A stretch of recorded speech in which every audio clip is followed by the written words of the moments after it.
तो क्या कभी ऐसा होता है कि अपने ही बनाए नोट्स देखकर सिर घूम जाता है?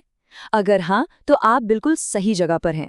आज हम इस पूरी की पूरी मेसी नोट टेकिंग की आदत को एक प्रॉपर, पावरफुल स्टडी सिस्टम में बदलने वाले हैं। और ये कोई ऐसी वैसी टिप्स नहीं है, ये सीधे टॉपर्स की स्ट्रैटेजीज हैं। तो चलिए शुरू करते हैं। ये सीन तो हम सबके साथ हुआ है ना? एग्जाम से ठीक एक रात पहले हम अपनी कॉपी खोलते हैं और सोचते हैं, ये लिखा क्या है मैंने? मतलब अपनी ही हैंडराइटिंग, अपने ही शब्द और कुछ समझ ही नहीं आ रहा।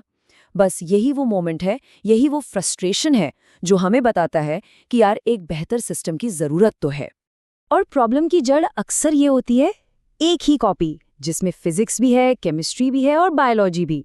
सब कुछ एकदम खिचड़ी बना हुआ। इसका नतीजा क्या होता है? सिर्फ कंफ्यूजन। और जब कुछ ढूंढना हो तो कीमती टाइम बर्बाद होता है।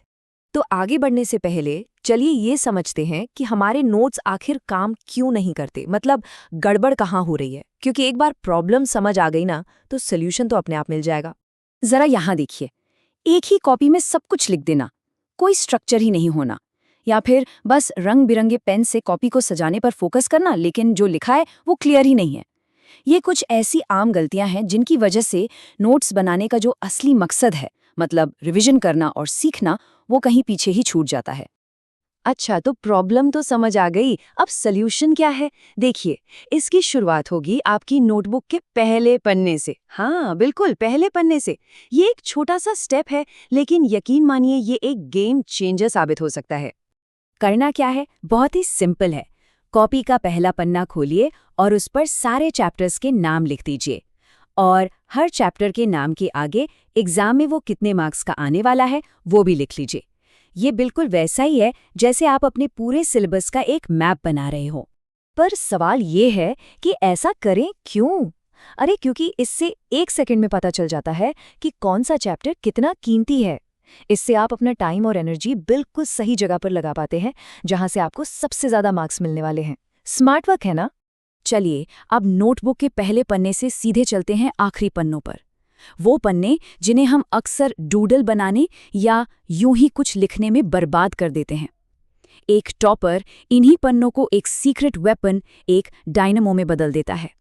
ये स्लाइड सब कुछ साफ साफ दिखा रही है। ज्यादातर स्टूडेंट्स आखिरी पन्नों पर क्या करते हैं? डूडल बनाते हैं, सिग्नेचर प्रैक्टिस करते हैं या टिक टैक टो खेलते हैं। वहीं एक स्मार्ट स्टूडेंट उसे एक proper chapter wise formula index बना देता है। बदलाव छोटा है, पर इसका असर बहुत बड़ा है। जरा सोचिए, एग्जाम से ठीक पहले सारे जरूरी फॉर्मूले एक ही जगह पर मिल जाएं तो पूरी किताब या कॉपी पलटने की जरूरत ही नहीं पड़ेगी। इससे न्यूमेरिकल सॉल्व करने की स्पीड बढ़ती है और कॉन्फिडेंस तो वो तो अलग ही लेवल पर चला जाता है। अब आते हैं अगले लेवल पर, मतलब सिर्फ सब्जेक्ट्स को ही नहीं, बल्कि एक सब्जेक्ट के अंदर भी चीजों को अलग अलग करना। क्योंकि हर टॉपिक एक जैसा नहीं होता, तो उसे लिखने का तरीका भी एक जैसा क्यों हो? इसका सबसे बेस्ट तरीका है डेडिकेटेड नोटबुक्स। मतलब केमिस्ट्री के लिए एक रिएक्शन कॉपी, तो भाई ये तो कंपलसरी है, बनानी ही बनानी है। बिल्कुल वैसे ही फिजिक्स के सारे न्यूमेरिकल्स और डेरिवेशंस के लिए एक कॉपी, और बायोलॉजी के डायग्राम्स के लिए एक अलग पतली सी कॉपी। इससे सब कुछ इतना ऑर्गेनाइज्ड हो जाता है कि मजा आ जाता है। ठीक है, तो अभी तक हमने स्ट्रक्चर और ऑर्गेनाइजेशन की बात की, लेकिन सबसे पावरफुल नोट्स वो होते हैं जो आपके अपने हो, जिन्हें आप अपनी भाषा में अपने तरीके से समझते हैं। देखो, हाईलाइट करने का मतलब सिर्फ रंगीन पेन से लाइन खींचना नहीं होता। इसका असली मतलब है किसी भी मुश्किल कॉन्सेप्ट को पकड़कर उसे अपनी आसान भाषा में ट्रांसलेट करना, ऐसे शब्दों में लिखना जो सीधा दिमाग में फिट हो जाएं। और ये स्लाइड, ये इसका परफेक्ट एग्जाम्पल है। किताबी भाषा को गोली मारो। अगर आपको कोई रिएक्शन ऐसे समझ आता है कि पहले सोडियम अटैक करेगा, तो बिल्कुल वैसे ही लिखो। ये नोट्स आपके लिए है, किसी और के लिए नहीं। और भी तरीके हैं। मुश्किल चीजों के लिए मजेदार निमोनिक्स बना लो, अपनी खुद की ट्रिक्स बनाओ।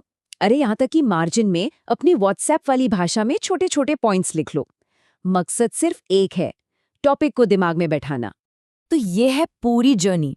फोन में पड़े हजारों स्क्रीनशॉट्स और एक गंदी बिखरी हुई नोटबुक से लेकर एक ऐसे ऑर्गेनाइज्ड पावरफुल स्टडी टूल तक जो सच में काम करता है। ये सिर्फ नोट्स नहीं है, ये आपकी सफलता का ब्लूप्रिंट है। तो हमने इतनी सारी टेक्निक्स की बात की, अब असली सवाल ये है कि इनमें से कौन सी एक टेक्निक आप सबसे पहले इस्तेमाल करने वाले हैं। सोचिए, पहली चीज क्या होगी जिसे आप अपनी पढ़ाई में शामिल करेंगे? क्योंकि देखिए, जानना एक बात है, पर असली बदलाव तो एक्शन लेने से ही आता है ना?